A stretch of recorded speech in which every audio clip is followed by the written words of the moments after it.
Olivier Véran, bonjour. Bonjour. Ministre de la Santé et des Solidarités. Nouveau départ en vacances aujourd'hui, envie de liberté. Les Français oublient certaines contraintes sanitaires. Est-ce que ça vous inquiète? Tout d'abord, permettez-moi, Jean-Jacques Bourdin, de saluer l'homme de radio, parce que je sais que vous venez de terminer votre dernière matinale à la radio. Oui. 40 ans, je crois, 19 ans sur RMC Découverte. Oui. J'ai été un fidèle auditeur, donc ça me fait aussi quelque chose. Donc j'imagine que vous, ça doit être une émotion assez forte. Oui, et comme vous êtes pro, vous vous retrouvez face à moi juste après. Donc voilà, je me permettais de saluer au nom des Français qui ont été très nombreux à vous écouter. Une très belle carrière. Ça me fait plaisir. Vous parlez des Français qui partent en vacances. Ils ont besoin de vacances. Ils ont envie de vacances. Oui. Ils ont envie d'oublier. Qu'ils oublient le confinement, qu'ils oublient tout ce qu'ils ont vécu au cours de ces mois, qu'il y a un travail de résilience collective, c'est normal. Il y a une chose qu'ils ne doivent pas oublier, ce sont les gestes barrières. Ils ne doivent pas oublier le fait que le virus circule. Il ne faut pas que ce soit omniprésent dans leur tête, il ne faut pas vivre dans l'angoisse permanente, il faut vivre dans la vigilance permanente. Vous êtes inquiet ? Sincèrement. Par nature, est-ce que le comportement des Français vous inquiète ? Par nature, je ne suis pas inquiet. Par contre, je suis un observateur comme vous. Oui. Et donc, j'observe qu'il y a un relâchement de certains comportements, dans certaines situations, dans tous les milieux. Y compris d'ailleurs. Dans la passation de pouvoir. Y compris, je l'attendais. Oui. Oui, mais vous savez, Jean-Jacques Bourdin, il faut qu'on soit impeccable. Encore plus, évidemment, quand on porte la parole publique. Maintenant, ce qu'on veut, c'est qu'au quotidien, il y ait de la distanciation sociale. Qu'au quotidien, on limite les situations. Vous avez fait la remarque à vos collègues ? Les situations à risque. Vous avez fait la remarque à vos collègues ? Mais voyez, moi-même, dimanche dernier, j'étais sur le marché de Grenoble. J'ai vu un commerçant que j'avais pas vu depuis des mois. Il m'a saisi par le bras, il m'a fait un bisou sur le front. Je l'ai repoussé en disant, faut surtout pas faire ça. Puis en plus, on est en public, alors je vais avoir des tweets avec des menaces en tout genre.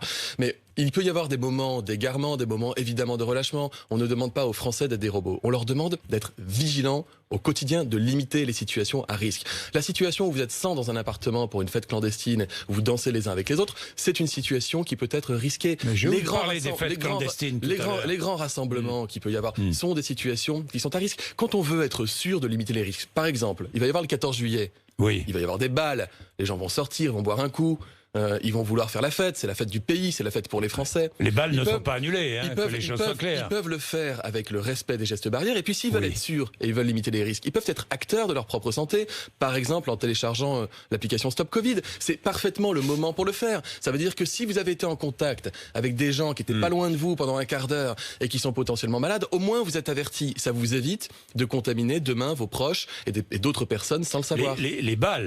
Les balles ne seront pas interdites. Il y a des endroits où ils le seront, par arrêté des maires, par intervention des préfets. Il y a des endroits où le virus circule un peu plus qu'ailleurs, où il y aura encore plus de vigilance. Je vais vous parler de la Mayenne, évidemment. Les balles ou pas balles, Jean-Jacques Bourdin. Encore une fois, c'est un effort de vigilance au quotidien que les Français doivent s'appliquer pendant l'été. Olivier Véran, le virus ne meurt pas avec la chaleur, contrairement à ce que certains avaient dit, je me souviens. Est-ce que cela aussi, ça vous inquiète ?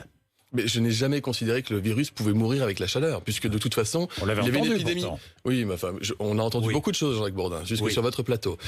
J'ai été convaincu qu'il ne mourrait pas avec la chaleur, dans la mesure où il y avait une épidémie en Iran, en Égypte, au même moment qu'elle percutait la France. Hélas. Et puis les coronavirus ne sont jamais morts avec la chaleur. Il ne faut pas chercher, je dirais, de moyens magiques d'en finir avec le virus.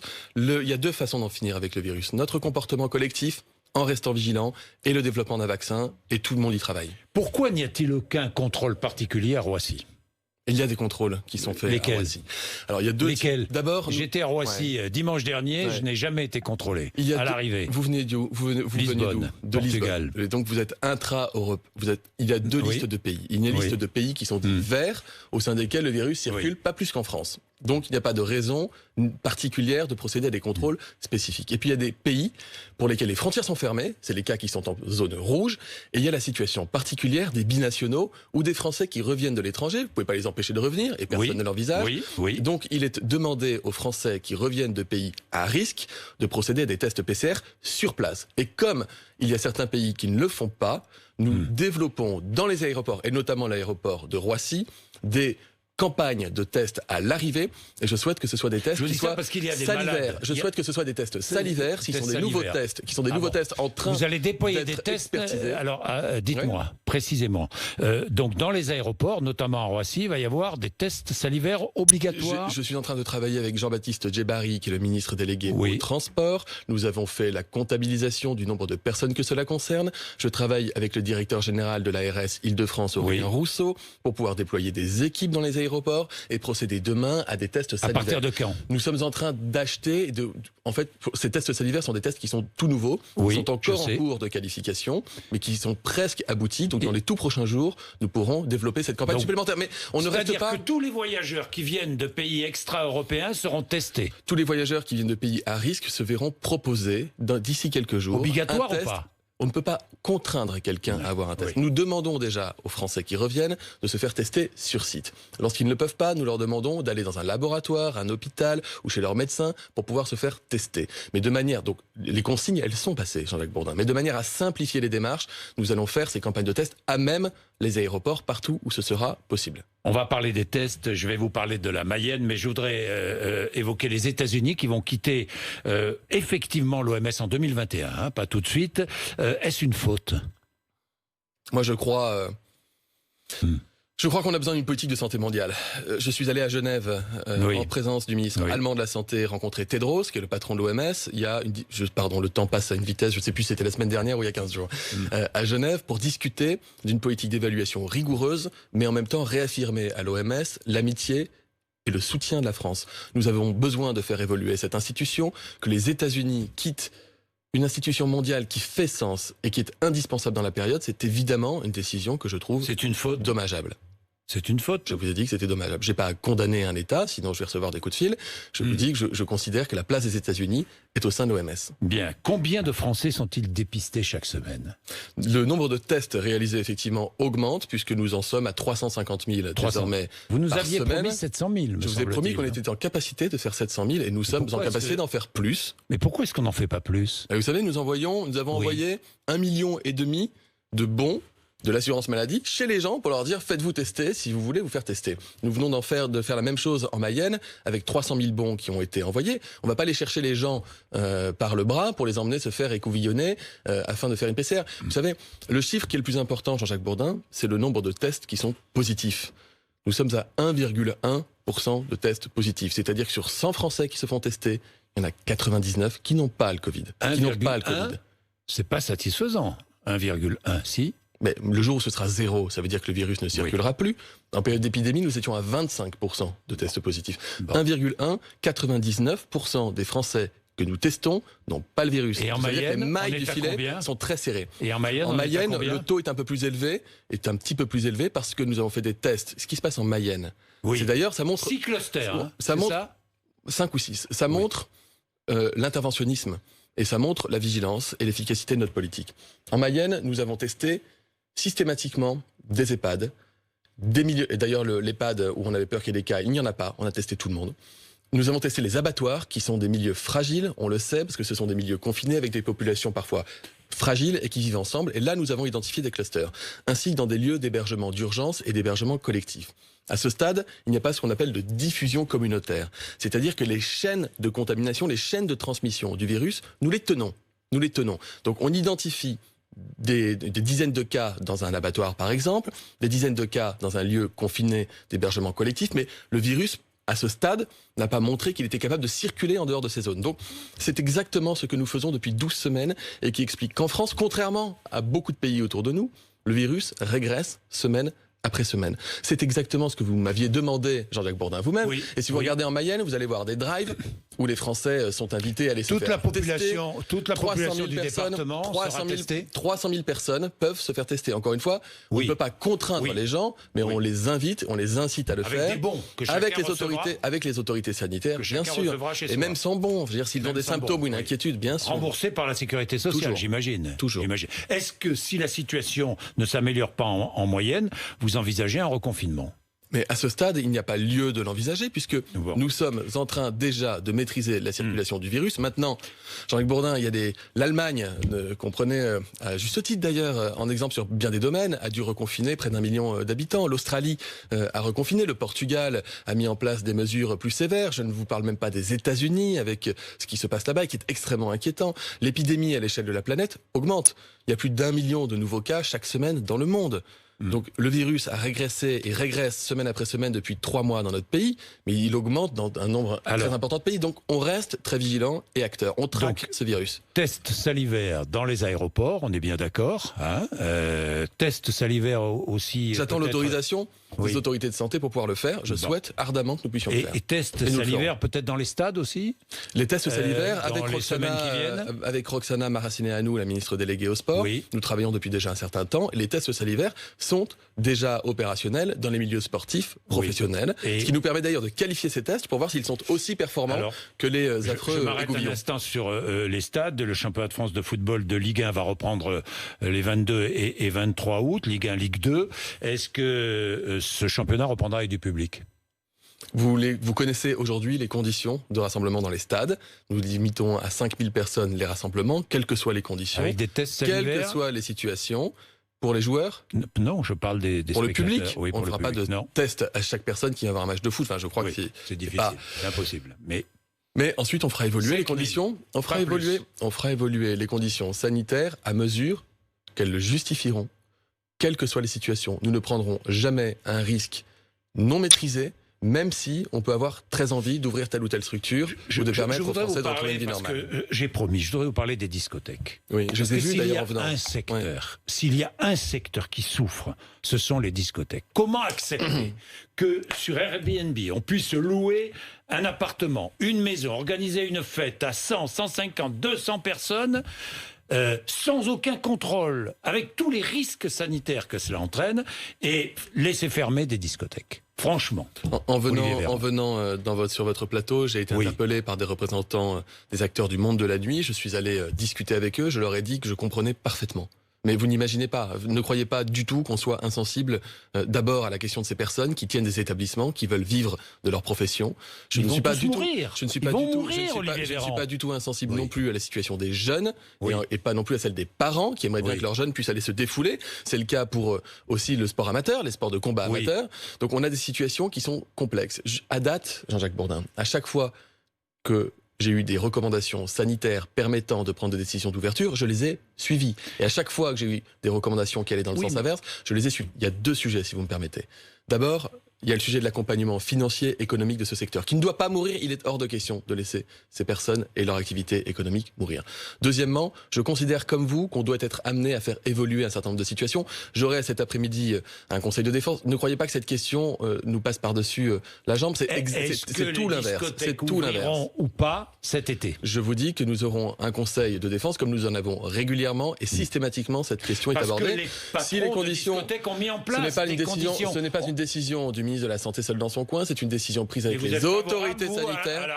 Je n'ai pas à vous dire si je suis favorable ou non, je vous dis que je suis des recommandations scrupuleuses. Maintenant, j'entends et je remercie. Et pensez à nos enfants. Moi, je préfère avoir un enfant dans une discothèque où les conditions sanitaires sont organisées plutôt que dans une fête privée où rien n'est organisé. J'en aborde 2 choses.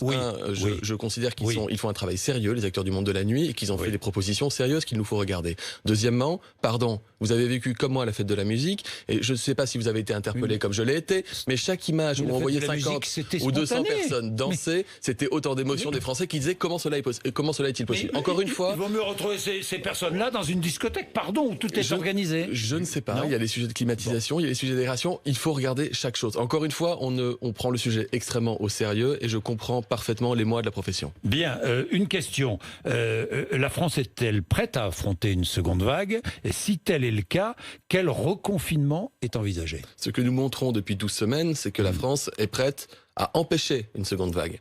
Puisque ça augmente dans beaucoup de pays, y compris des pays proches de nous. Et ce n'est pas le cas, à date, en France, où les moyens qui ont été mis en place, mais on peut aussi le dire, Jean-Luc Bourdin.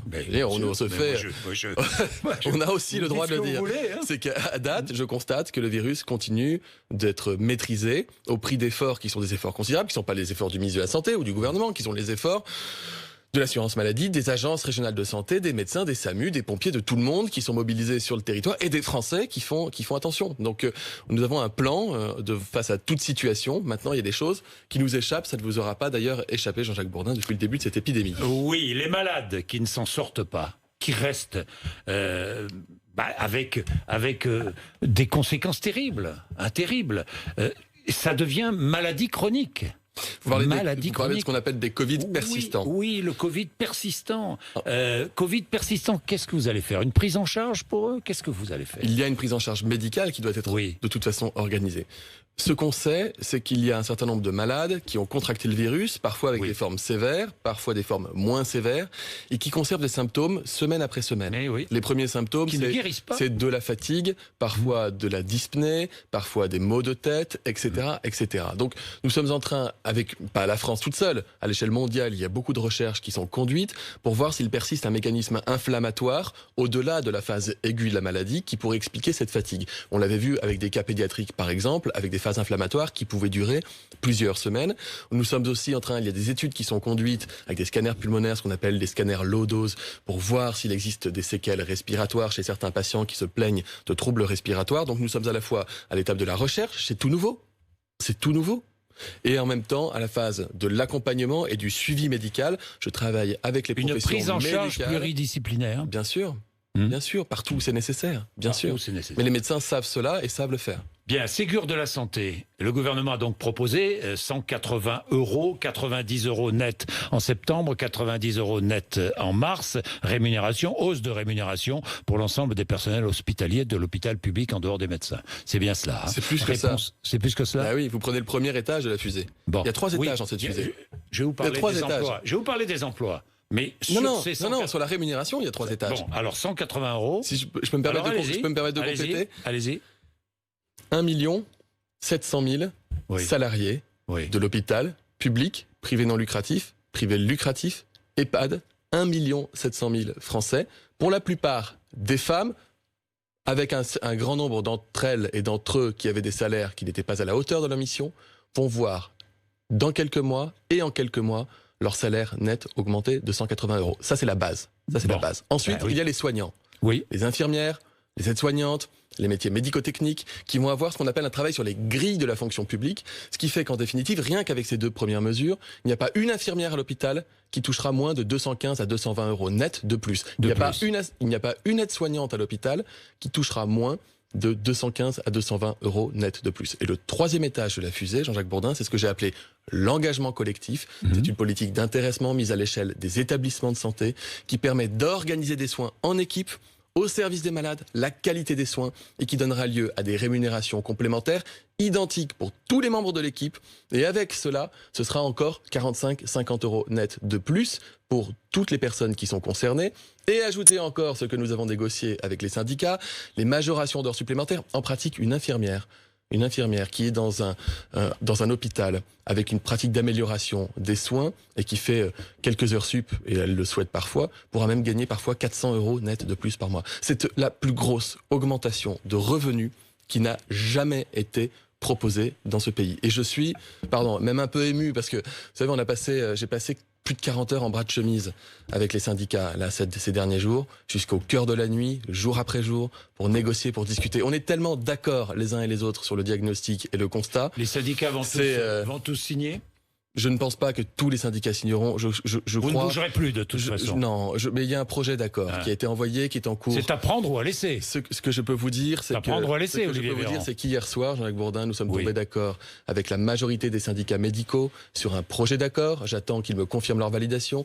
Que nous sommes tombés d'accord avec les étudiants, les externes, les internes en médecine, qui m'ont dit qu'ils étaient d'accord et nous devons pouvoir signer lundi. Les médecins hospitaliers, ça y est, c'est arraché hier soir. 600 millions d'euros pour leur rémunération. C'est 450 millions d'euros qui ont été mis sur la table pour les syndicats. On va augmenter l'indemnité de service public exclusif, c'est-à-dire qu'on va augmenter les rémunérations des médecins qui font du public dans le public. 450 millions d'euros pour les médecins et 200 pour les internes et étudiants. Les étudiants, les externes, les internes. Enfin, un interne en médecine, enfin, sera payé l'équivalent du SMIC horaire pour le travail qu'il effectue. Et pour la masse hospitalière, pour toutes ces personnes qui ne sont pas des médecins, qui sont parfois des ambulanciers, parfois des secrétaires médicales, qui sont parfois des gens qui vont s'occuper de la nourriture, qui sont les infirmières, qui sont les manip radio, qui sont les auxiliaires de régulation médicale. Toutes ces personnes sont concernées par l'accord et vont voir une augmentation de pouvoir d'achat qui est majeure. Et ce sont, moi je pense, je vous le dis, une aide-soignante, ça peut être une mère de famille isolée qui ne s'en sortait pas avec ses enfants.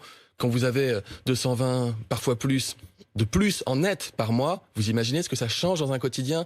Donc oui, on restaure le quai, on restaure l'attention, on prend soin de ceux qui prennent soin de nous au quotidien. C'est majeur. Pardon, j'en parle avec emphase, mais je comprends. Je sors d'un tunnel de négo et franchement, il y a des fois où on peut être particulièrement touché par l'action qu'on mène quand on pense aux conséquences que ça aura sur le public concerné. J'ai une dernière question. Il y aura d'autres choses dans Ségur. Il y aura plein de choses. 15 000 emplois. Jean-Jacques Bourdin, ça fait combien de temps que vous n'avez pas eu un ministre de la Santé ou un Premier ministre qui vous dit on va augmenter les emplois à l'hôpital et créer 15 000 postes d'infirmières? Ça fait combien de temps qu'on vous a pas dit qu'on allait médicaliser la gouvernance, démocratiser? Mais il y a bien d'autres choses. Vous allez voir le Ségur. Alors, j'ai une dernière question. La méthode ROPA, inscrite dans la loi. Les députés ont voté l'autorisation du don de gamètes lorsqu'un couple de lesbiennes veut accéder à une PMA. Vous approuvez? En fait, je considère, je me place pas du tout sur une position éthique sur la question, mais parce qu'Agnès Buzyn était contre. Ben oui, en fait, elle est contre et le gouvernement est contre également cette question-là, parce qu'il y a un problème on va faire une stimulation hormonale et des ponctions d'ovocytes qui ne sont pas des gestes neutres à une femme qui n'en relève pas forcément. Et donc, il y a un acte qui est invasif. Est-ce que la situation justifie d'aller faire un acte invasif? D'un point de vue éthique, la question est extrêmement complexe. Il y avait une saisine du Conseil d'éthique sur cette question. La position du gouvernement restera défavorable. Donc, même si par ailleurs, je peux être, moi, favorable à certaines évolutions dans le texte, parce qu'on peut avoir des désaccords sur des questions éthiques. Mais ce sujet est complexe. Et encore une fois, c'est la santé qui doit primer, comme pour le Covid et comme pour le reste. Merci Olivier Véran. Bonnes vacances Jean-Jacques Bourdin, vous les avez méritées. Merci beaucoup, merci. Bonne pétanque. On se retrouve à la rentrée, évidemment. Oui, je vais jouer à la pétanque, bien sûr. Merci Olivier Véran, 8h55.